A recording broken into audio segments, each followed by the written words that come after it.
Briefcase number 14. Babawi ako dyan sa 14. Ayun. Last one. Pass the touch. Briefcase number 18. Tulungan ka na. Sabay ko na. Piso! Piso! Asa na? Open! Piso! Piso! Hindi ba talaga magwapo? Ikaw o si Ryan? Hindi, ang nasabihin ko si Ryan. O kaya salita mo, pangit ka Kuya Rom! Hindi mas magwapo para sa'yo. Ryan o Eric? Tarso ka ko?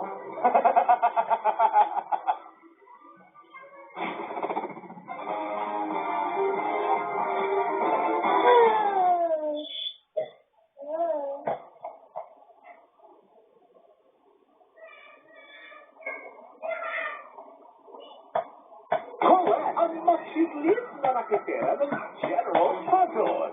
Sa final stage ng journey niya sa bahay ni Kuya, siya ba ang New Gen Big Winner mo? Mapatunayan ko po sa mga tao sa buong Pilipinas po na karapat dapat po ang maging big winner, Kuya.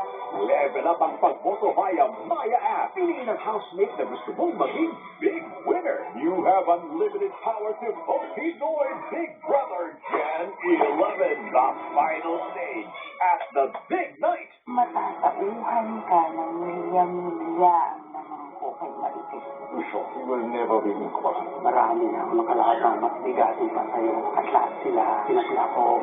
Iba pa rin yung sinasabi. Kaliwas pa rin ang ugali niya sa tunay na ugali ng isang Montenegro.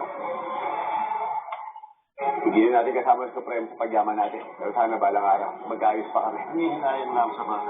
Itinurin ko sa anak-anak. Basta huwag lang natin kalimutan. Ang lahat ng kikitain natin, yung kalahati nyo, itutulong natin sa mga taga-Quiapo. Ramdaman kong pamilya talaga sila. Natutunayan ko na dapat ako makabilis sa buhay nila. Bukas, babalik tayo sa Quiapo. FPJ Batang Quiapo. Make your weekday prime time feel fresh on Kapamilya Online Live. FPJ's Batang Quiapo, 8 p.m. Lavender Fields, 8:45 p.m.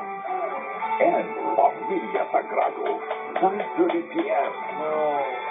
Weekdays made more special on Kapamilya Online Live. Let's start the party! Ligo ang sabay-sabay na tumutukan gabi-gabi. Ito pa ang trending. At ngayon ay naabot na natin ang all-time high peak concurrent viewership sa time slot nito. Landslide na to! Dapat magtelefon. Salamat sa mga taong ginawa niyong sulay. Para tulungan kami. Sa bawat pagtutok niyo, sama-sama nating pinatutunayan na kayo ang nasa likod ng teleseryeng minamahal ng bawat pamilyang Pilipino. Our goal is to make this world a better place. Maraming salamat sa Pamilya Sagrado. Pamilya Sagrado, 9:30 p.m.